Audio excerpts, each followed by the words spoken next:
Se sei fermo da tempo sullo stesso punteggio, è perché ti mancano le conoscenze per progredire. Noi di Mattoscacco abbiamo creato la prima accademia di scacchi online per migliorare comodamente da casa. Vienici a trovare e scegli il corso più adatto alle tue esigenze. academy.mattoscacco.com. Ciao a tutti amici di Mattoscacco, ben trovati. Con questo video vi propongo una partita molto bella, molto lineare, con il proposito di darvi qualche dritta sull'apertura italiana, quindi una delle aperture principali del gioco degli scacchi. E quando iniziamo a giocare tutti quanti spesso ci consigliano di iniziare a giocare con aperture che conquistano il centro, e in questo caso l'apertura italiana fa per voi. La domanda potrebbe essere: come mai dovrei iniziare a giocare come prima apertura all'italiana? Semplicemente perché è quell'apertura che mi permetterà di conquistare con facilità il centro della scacchiera e iniziare da lì a creare le prime coordinazioni. Sto parlando di questa sequenza di mosse. La partita che vi propongo oggi è una partita tra un grande maestro molto conosciuto in Italia dal punto di vista agonistico perché ha frequentato tantissimi tornei, ossia il grande maestro lituano Rozentalis. Con il nero abbiamo un giovane giocatore armeno che con 2405 punti lo affronta. Il suo nome è Ohanian. Stiamo parlando di una partita giocata recentemente all'interno di un torneo abbastanza forte e proprio lì in Lituania. Apertura italiana. Il bianco con facilità porta un cavallo verso il centro della scacchiera, attacca un pedone, il nero lo difende e così via fin quando raggiungiamo questa posizione. Chiaramente il nero potrebbe semplicemente, raggiunta questa posizione, decidere di sviluppare anche lui l'alfiere, eppure decide di giocare cavallo F6. Questa variante dei due cavalli per il nero già dà diverse opzioni al bianco, tra cui una mossa che ho trattato anche in altri precedenti video, ossia cavallo G5. Entrambi i pezzi, così come dicevo prima, è importante iniziare a coordinare i propri pezzi, soprattutto nella parte dell'apertura, nella parte centrale, quindi del mediogioco, tutto contro F7. Primo consiglio: nell'apertura italiana solitamente il bianco cerca iniziativa sulle case chiare e quindi cavallo G5 potrebbe essere una possibilità. Senza entrare troppo nel dettaglio, dobbiamo sapere che dopo cavallo G5 il nero ha l'obbligo di evitare questa coordinazione e quindi la spinta di pedone in D5 è pressoché obbligata. Chiudiamo questa diagonale e poi da lì inizierà parecchia teoria. Qui sul canale di Mattoscacco ci sono tanti esempi, tanti video che riguardano questa sequenza di mosse. Il grande maestro Rozentalis, lui molto esperto, decide di giocare quella che anche a mio avviso è l'approccio, o meglio la mossa più semplice da giocare e molto più lineare, ossia D3. Se io dovessi giocare da bianco, anche qui giocherei D3. Per quale motivo? È una mossa, chiaramente siamo soltanto all'inizio, mossa numero 4 per il bianco, però questa mossa D3 è abbastanza coerente. Vogliamo difendere un pedone e più avanti abbiamo sempre questa idea: spingo in C3, spingo in D4 e a quel punto ho conquistato il centro della scacchiera. Questa è sicuramente l'idea e il piano che si propone il bianco, soprattutto all'inizio della partita. Alfiere C5 per il nero, volendo preparare l'arrocco corto, e il bianco reagisce con C3. A volte questa mossa prepara possibili attacchi e fastidi contro questo alfiere C5. Ovviamente direi che salta all'occhio la possibile spinta in D4, però anche l'attacco sul fianco con questa spinta B4 potrebbe comunque sia essere fastidiosa. Un pedone va in B4 attaccando l'alfiere e comunque sia ha guadagnato spazio. D6 per il nero, arrocco corto, e adesso prima di arroccare corto il nero decide di giocare a 5. E qualcuno potrebbe chiedersi: aspetta, che cosa è mai successo? Perché io so che se in apertura posso inchiodare il mio avversario, lì a quel punto prendo sempre l'iniziativa. Nell'italiana questo è uno degli obiettivi. Effettivamente il nero poteva giocare questa mossa, però questa inchiodatura viene facilmente neutralizzata da una semplice cavallo D2. Se la donna, tra virgolette, il problema del bianco, con la difesa del cavallo in D2 sul cavallo in F3, la donna si sposterà e poi la partita continuerà.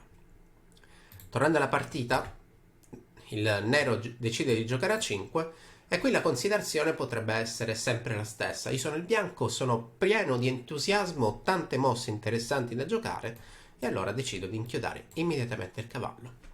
Dettaglio importante, il nero non ha arroccato e questo gli permette di giocare in modo aggressivo, originale, creativo, stravagante. Ti attacco l'alfiere, manteniamo l'inchiodatura e dopo G5 vi dico non vorrei essere il bianco. Come vedete questi pedoni che solitamente dopo aver arroccato diventano intoccabili per il nero, questi pedoni sorreggono e sostengono un possibile cavallo che potrebbe andare in F4. Devo chiaramente cercare il momento opportuno per raggiungere questa forte casa. Quale potrebbe mai essere il momento opportuno? Perché no, anche in questo caso. L'unico tema tattico sul quale cerca di impostare il proprio controgioco il bianco, chiaramente il fatto che il cavallo in H5 lì non è difeso da nessuno e quindi possibili rimozioni del cavallo in F3 potrebbero creare questo tema tattico, questa cattura sul pezzo in H5. Tornando in partita, dunque, errore tipico, inchiodare subito in modo istintivo il cavallo avversario anche se il vostro avversario non ha arroccato. Rosentalis, il bianco, il grande maestro, lo sa bene, quindi gioca cavallo D2, alfiere 7, torre 1 e arrocco corto. Adesso sì che alfiere G5 potrebbe essere una scelta importante. Il bianco muove questa torre per due motivi. In futuro, non sappiamo ancora come andrà la partita, potrebbe essere importante difendere il punto E4. Nel presente, a breve termine, la torre che si sposta in E1 lascia strada libera a un cavallo che probabilmente in F1, via F1, in G3 potrebbe essere fastidioso perché poi è pronto a saltare verso case interessanti. H3 sulla scacchiera, alfiere 6, alfiere B5 e adesso cavallo E7. Il nero si sottrae dal possibile cambio che rovinerebbe la struttura pedonale e anche lui decide di manovrare per l'occupazione, possibile salto lì in F4 oppure per la semplice spinta in D5. D4 per il bianco, cavallo G6, cavallo F1, la tipica manovra, quindi la torre si sposta, lascia casa libera alla torre che poi manovrando decide di portarsi verso l'arrocco avversario. E qui avviene qualcosa, questo è un momento importante, il nero considera che la cattura al centro possa essere una possibilità. Chiaramente in caso di pedone per, immagino che il nero abbia fatto questa considerazione. Il centro della scacchiera per il bianco sembra molto forte, quindi ho bisogno di una presenza centrale e da nero giocherei senz'altro D5. A questo punto la cattura porterebbe una posizione molto comoda, la tipica posizione contro un pedone isolato che di fatto è già bloccato.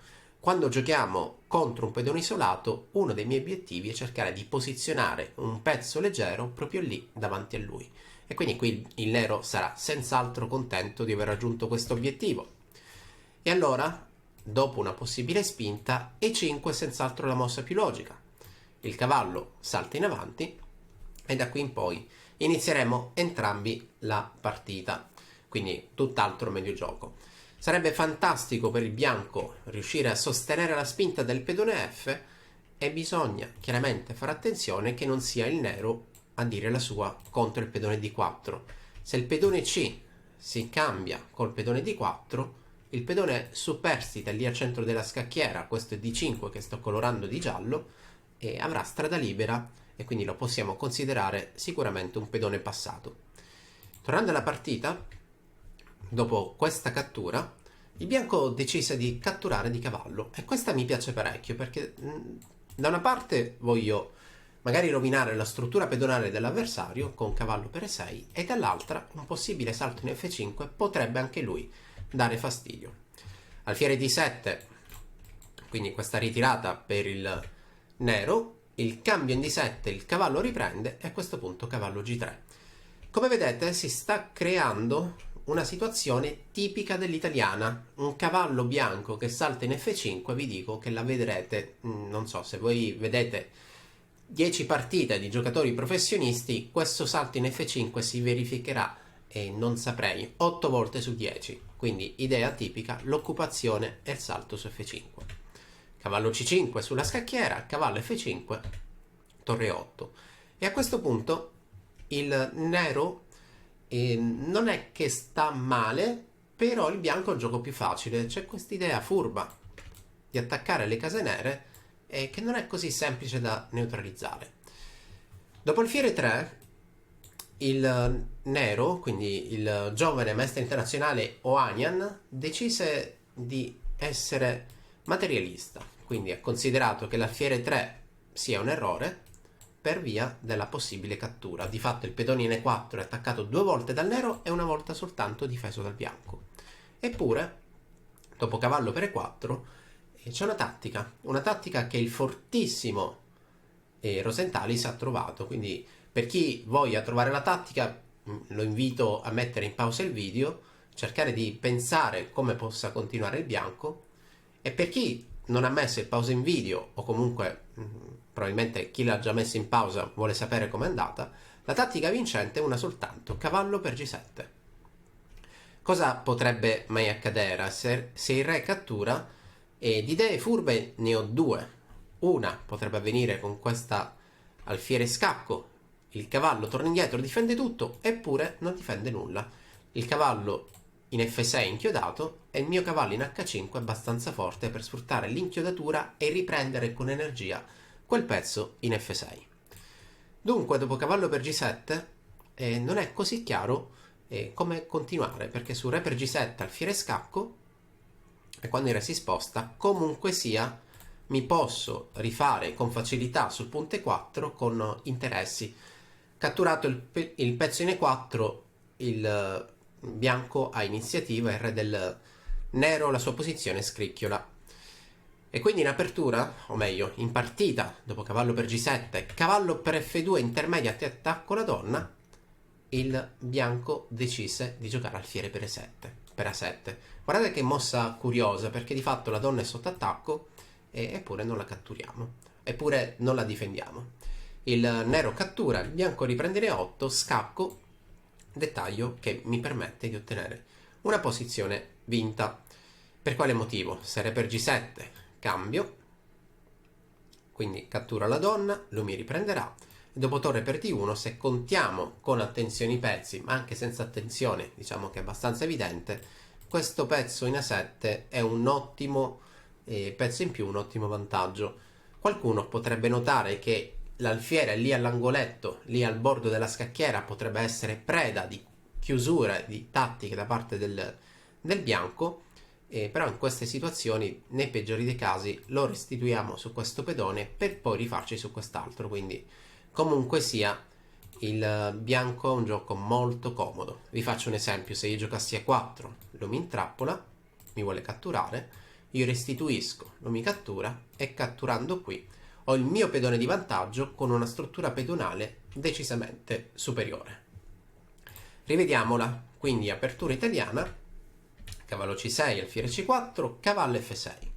Il bivio, gioco in modo aggressivo con cavallo G5 cercando di rientrare nel fegatello, oppure gioco la più solita D3. Alfiere C5, C3, mossa elastica, voglio espandermi al lato, al centro, forse sul lato di re. Non diamo queste informazioni. Rocco corto, pedone A5, scelta di attesa per provocare alfiere G5, che come abbiamo detto potrebbe essere una mossa molto difficile da giocare. La partita prosegue, la manovra di cavallo del bianco è tipica, quindi cavallo F1 per poi ripiegare verso una casa molto ambiziosa quale F5.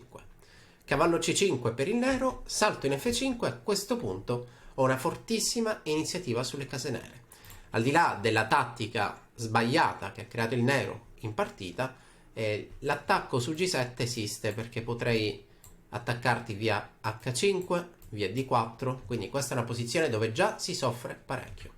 Cavallo per E4, cavallo per G7 e dopo cavallo per F2 semplicemente cattura in A7. La posizione è persa perché dopo tutti questi cambi, in realtà è stata giocata in partita re per G7 e poi ha abbandonato il e poi il nero abbandonato, perché dopo questi cambi, come abbiamo visto, si resta con un pezzo in meno.